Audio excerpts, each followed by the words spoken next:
नमस्कार, मैं हूं आपके साथ दीपक जौन। आप देख रहे हैं भारत रीत। हमारे साथ जनता मंच के संपादक अनुराग द्विवेदी जी जुड़ चुके हैं। आज हम बिहार के मुद्दाओं को लेकर चर्चाएं करेंगे, हर रोज करते हैं। जैसे कि अभी इन दिनों जो बिहार की गलियारों में, सियासत गलियारों में चिराग पासवान और आनंद मोहन लगातार ट्रेंड कर रहे हैं चर्चाओं में। दरअसल बात यह है कि चिराग पासवान पर गठबंधन धर्म न निभाने का आरोप है। आरोप किसने लगा है? जेडीयू के नेता आनंद मोहन के बेटे अनंत मोहन ने। अब ये आरोप है कि इमामगंज में जीतन राम मांझी के जो उम्मीदवार थी, उनकी पुतोह, उनके खिलाफ जो है उन्होंने प्रचार, उनके पक्ष में प्रचार नहीं किया। तो सबसे पहले आपका स्वागत है अनुराग जी। जी बहुत बहुत स्वागत है आपका भी, बताइए। लगातार ये जो अभी सियासी खींचतान जारी है बिहार में, एक दूसरे पर जो गठबंधन धर्म निभाने का ना आरोप है, ये क्या है पूरा मांजरा? ये मांजरा देखिए, दरअसल ये है कि इमामगंज में जो कैंडिडेट थी दीपा मांझी, तो दीपा मांझी के जो सामने कैंडिडेट थे वो भी पासवान थे और चिराग पासवान भी पासवान है। तो इसलिए जो आनंद मोहन के बेटे हैं वो लगातार चिराग पासवान को ट्रोल करने का प्रयास कर रहे हैं और वो इस बात को कह रहे हैं कि दीपा मांझी की ओर से प्रचार न करते हुए उन्होंने, और जो पासवान थे वो पासवान थे जनसुराज की ओर से, तो उन्होंने इस बात को कहा है कि देखिए वो अपने कैंडिडेट के लिए प्रचार नहीं किए हैं। हालांकि आपको मैं बताना चाहता हूं कि चारों जगहों पे जो उपचुनाव हुए हैं उन उपचुनाव में अलग थे, बिल्कुल ही अलग थे चिराग पासवान। वो लगभग उनका बहुत कम रैली हुई, बहुत कम लोगों को वो संबोधन दिए, लेकिन उनके ऊपर ये जो सस्ता पीआर का ये जो खेल खेला जा रहा है जेडीयू की ओर से या फिर आनंद मोहन और उनके बेटे की ओर से, ये कहीं ना कहीं से लोग इसका उत्तर भी देंगे आने वाले 2025 बिहार विधानसभा के चुनाव में। ये आनंद मोहन के तरफ से खेला जा रहा है या जेडीयू की तरफ से खेला जा रहा है? 2020 का खुन्नस निकाला जा रहा है, बदला लिया जा रहा है, ऐसा कुछ नजर आ रहा है आपको? तो देखिए राजनीति में कुछ भी हो सकती है और हम स्पष्ट तो नहीं कह सकते हैं कि जेडीयू की ओर से हो रहा है, लेकिन अंदाजा लगा सकते हैं हम इस बात को कि देखिए राजनीति में जाहिर सी बात है कि चिराग पासवान को एक समय ऐसा था जब उनको रोड पर किया गया था और अभी जब वो सब बदला ले चुके हैं, लेकिन जेडीयू की ओर से ये नहीं हो सकता है। मुझे थोड़ा सा डाउट भी है इसमें, क्योंकि देखिए नीतीश कुमार जिस तरीके से पार्टी का जो अधिवेशन चल रहा था, पार्टी की जो जैसे स्थापना दिवस था, उसमें नीतीश कुमार गए थे, चिराग पासवान बाकायदा उनकी पैच हुए थे, बातचीत हुई थी, उनका वापस घर मिल चुका है, बंगला जो है पशुपति पारस से छीन के चिराग पासवान को पुनः मिल गया है। तो कहीं ना कहीं से नीतीश कुमार तो साथ में ही है, लेकिन अब जेडीयू के कुछ नेता अगर चिराग पासवान के खिलाफ है तो जाहिर सी बात है कि उनका पर्सनल भी हो सकता है। यही तो समझ नहीं आ रहा है कि क्या मामला है। आखिर ऐसा अचानक आनंद मोहन के बेटे अनंत मोहन ऐसा क्यों कहने लगे? वो भी मीडिया में आकर कह रहे हैं कि देखिए गठबंधन धर्म नहीं निभाया जा रहा है, और चिराग पासवान एक तरफ कहते हैं कि मीडिया में आकर बयान देना ये कौन सा गठबंधन धर्म है? नहीं, मतलब किस तरह के गठबंधन धर्म की बात कर रहे हैं? क्या इमामगंज में चिराग पासवान अपने पार्टी के किसी कैंडिडेट को उतारकर एनडीए से अलग होकर चुनाव नहीं जीत सकते थे क्या? क्या बिहार के ऐसी ऐसी सीटें हैं जहां पे बिल्कुल ही ऐसे लोग हैं जो उनके समाज से, बिरादरी से आते हैं, जिसकी राजनीति चिराग पासवान करते हैं? क्या उस जगह से चिराग पासवान अपने कैंडिडेट को खड़ा करके नहीं जीत सकते हैं? लेकिन अभी तक वो चाहे झारखंड हो चाहे वो बिहार हो, वो दोनों जगहों पे गठबंधन धर्म का पालन करते हुए ही, जैसे आला कमान ने टिकट का बंटवारा किया ठीक उसी तरीके से मानते हुए चिराग पासवान काम करते हैं। जो प्रधानमंत्री को मेरे प्रधानमंत्री कहते हैं, जो नीतीश कुमार को सीनियर लीडर कहते हैं कि अभी भी एनडीए उन्हीं की फेस से बिहार में चुनाव लड़ेगी, तो यह किस तरीके की बात करते हैं? जाहिर सी बात है कि सस्ता पीआर है। आनंद मोहन को कौन पहचानता है चिराग पासवान की अपेक्षा? अभी आपने कहा कि पासवान जो इमामगंज में जनसुराज के जो कैंडिडेट थे वो भी पासवान थे। अब ऐसे में यदि जनसुराज ने पासवान को उतारा हर जगह 2025 चुनाव में, तो वो कहीं भी प्रचार करने के लिए नहीं जाएंगे क्या? यह आरोप कहीं ना कहीं निराधार तो नहीं है आनंद मोहन के बेटे का?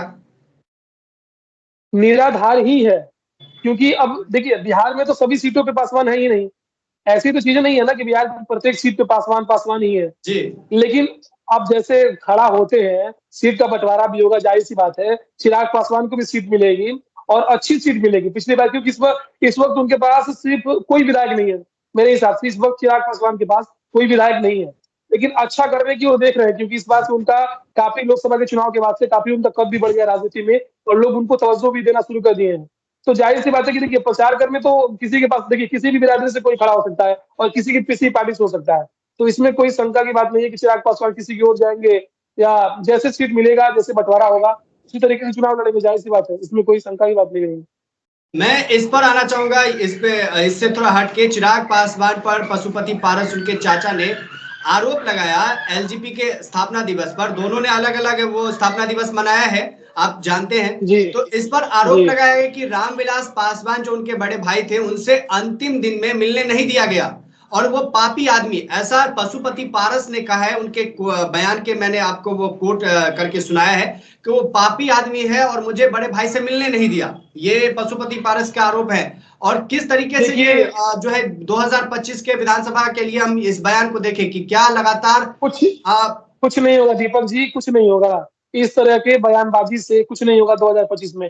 आपको क्या लगता है? आप क्या सियासत को देखते हैं कि बिहार में एक सिर्फ किसी के न मिलने या ना मिलने देने पर सियासत बदल जाएगा? ऐसा कुछ नहीं होगा।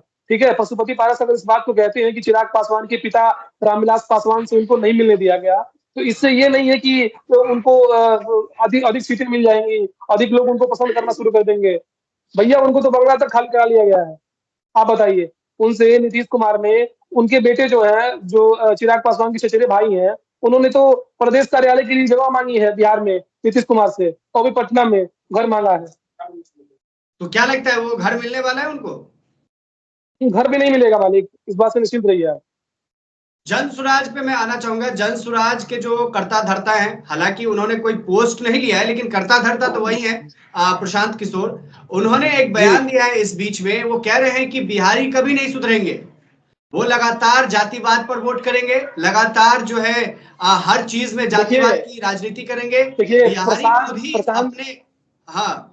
जी जी जी बिल्कुल। देखिए, प्रशांत किशोर का ऐसा है कि प्रशांत किशोर अगर इस बात को बोले हैं तो वो इसलिए बोले हैं क्योंकि जो व्यक्ति बिहार में लगभग 1.5-2 साल से पदयात्रा कर रहा हो, बिहार की राजनीति में, पूरे भारत की राजनीति में ऐसा पहला प्रशांत किशोर होंगे जो पदयात्रा करके किसी भी राज्य में लोगों से, उनकी जनभावनाओं से जुड़ने का प्रयास किए होंगे, या फिर जो मुद्दा है, जो समस्या है पलायन की, जो समस्या है बेरोजगारी की, जो समस्या है उच्च शिक्षा में बाहर जाकर पढ़ने की, इन सभी मुद्दा के साथ अगर कोई व्यक्ति किसी के पास जाता है, बातचीत करता है, उसके बाद भी चुनाव में अगर उसके विपरीत परिणाम आते हैं, तो जाहिर सी बात है कि कोई भी व्यक्ति बोल सकता है। तो शायद इस कारण से प्रशांत किशोर बोले होंगे। तो ऐसा यही हो तो ये सकता है। फिर ऐसा तो ये मान सकते हैं ना कि कुछ दिन पहले उन्होंने कहा कि एक बिहारी 100 बीमारी, कि गुजरात के एक व्यापारी जो है 100 बिहारियों को खटवाता है, और फिर अभी बयान दे दिया कि जातिवाद की राजनीति से बिहारी नहीं उठ रहे हैं। तो क्या लगता है कि वो अब अभी ही परेशान हो चुके हैं वोट नहीं मिलने के चक्कर में? देखिए, परेशान नहीं, जो रियलिटी है उस रियलिटी को स्वीकार करना पड़ेगा समाज को। और वाकई बिहार के जो लोग हैं वो अभी भी बिना सोच समझ के वोट करते हैं। वो जातिवाद के नाम पे वोट करते हैं। वो वोट करते हैं, यादव है तो आरजेडी को वोट करेंगे। वो वोट करते हैं, मुसलमान है तो फिर आरजेडी को वोट करेंगे। वो वोट करते हैं कि अगर ब्राह्मण है तो किसी ऐसे पार्टी को वोट करेंगे जो जैसे बीजेपी को वोट कर देते हैं। कुछ लोग तो इनको बीएसपी को वोट कर देते हैं। तो ऐसी चीजें होती हैं।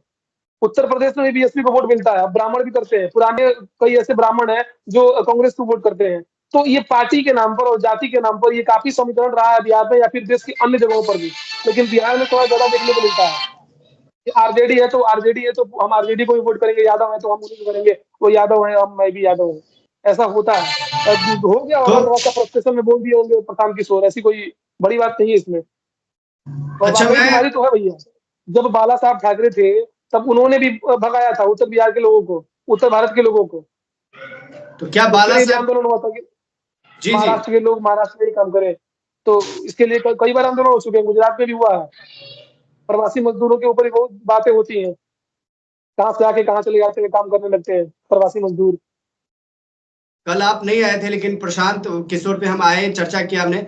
मैं नीतीश कुमार पर एक सवाल करना चाहता हूं। नीतीश कुमार को लेकर जो लालू प्रसाद यादव से जब सवाल किया गया, तो उन्होंने बेफिक्री में कहा कि देखिए पत्रकार से कि तुम भी चले जाओ। जब घूमने वो जा रहे हैं, मतलब जो महिला सम्मान यात्रा के लिए वो निकल रहे हैं, महिलाओं से वो मिलेंगे, बात करेंगे। तो आरजेडी को क्या कोई फर्क नहीं पड़ रहा है? क्या आरजेडी इसको सीरियसली नहीं ले रही है, जैसे जनसुराज को नहीं लिया और काफी खामियाजा भुगतना पड़ा इसके लिए? देखिए, आरजेडी अगर आरजेडी ने इस बार उपचुनाव में अच्छा नहीं किया है, लेकिन आपको मैं बताना चाहता हूँ कि उपचुनाव और चुनाव में बड़ा अंतर होगा। और बिहार की विधानसभा के चुनाव में इस बार भी आप देखिएगा कि आरजेडी एक बड़ी पार्टी हो सकती है मेजोरिटी में। लेकिन अनुराग जी, अगर मैं देखा आपको जाए, इंटरप्ट करना चाहूंगा। सुन लीजिए, आपने कहा कि बीजेपी अभी बड़ी पार्टी है, मुझे पता है बीजेपी अभी बड़ी इस पार्टी है। उपचुनाव को ना, इस उपचुनाव को सभी सेमीफाइनल सेमीफाइनल के कहा जा तौर रहा पर है। मान रहे थे। भैया देखिए जो सेमीफाइनल के तौर पे मांग रहे थे वो गलत कर रहे थे। अब 4 सीटों के बाद अगर हम 240 सीटों का 243 सीटों का हम अगर आंकड़ा निकाल लें तो इससे कुछ नहीं होगा। 4 सीटों से 243 विधानसभा सीटों की आंकड़ा नहीं निकाला जा सकता है। ठीक है? तो 4 सीटों पे तेजस्वी यादव हार गए हैं या फिर 4 सीटों पर ऑलरेडी हार गई है, तो इससे मतलब ये नहीं होता है कि वो बड़ी पार्टी नहीं बन सकती है। वो अभी भी सेकंड लार्जेस्ट पार्टी है पूरे बिहार में। ठीक है? और मैं उनके तरफ से बैटिंग नहीं कर रहा हूँ, लेकिन मैं आपको बताना चाहता हूँ कि जी जी। आरजेडी को वोट मिलेगा। क्योंकि नीतीश कुमार के कई चीजों से लोग परेशान हैं। 100 से शराबबंदी, स्मार्ट मीटर और जमीन का सर्वे, ये 300 जो है, ये नीतीश कुमार के राजनीति के ताबूत में अंतिम 3 की लोग प्रशांत किशोर कह चुके हैं। आखिरी प्रश्न है मेरा और जनता से जुड़ा हुआ है। एक कमेंट आया था जब हमने पिछले बार वीडियो बनाया था, क्योंकि मैं कमेंट को नहीं छोड़ना चाहता हूं और जिसके मन में कंफ्यूजन है उसे मैं दूर करना चाहता हूं। एक व्यक्ति है जिन्होंने, अननोन पर्सन है, उन्होंने कमेंट किया है कि जो हमारे आप मंच पर आते हैं 200 बिल नहीं लग रहा है। हमने जिक्र किया था कि कैसे स्मार्ट मीटर जो है बिहार में लूट कर रही है और 200 की जगह 600 रुपए आ रहा है बिल, इनका ये कहना है। और ये कह रहे हैं कि 200 रुपए लगवा रहे, ज्यादा आ रहा है, बहुत ज्यादा आ रहा है, 200 से ज्यादा आ रहा है बिल, 600 रुपए आ रहे हैं बिल। जी, बिजली का जो बिल है वो आपके बिजली का उपयोग करने पर निर्भर करता है कि आप कितना जी उपयोग करते हो, कितना बिल आएगा। अब जो भी महानुभाव ये आपके वीडियो में कमेंट किए हैं उनको बता दीजिएगा कि आप अगर दिन भर मोटर चलाएंगे और दिन भर पंखा और बिजली चलाएंगे तो आपके यहाँ 100 का बिल नहीं आएगा, आपके यहाँ 600-700 का आएगा ही आएगा। तो जी उनसे फिर रिप्लाई कर दीजिएगा। जी जी। बहुत बहुत धन्यवाद। आपने सही कहा कि जिस हिसाब से आप इस्तेमाल कीजिएगा उसी हिसाब से आपके बिल भी आएंगे।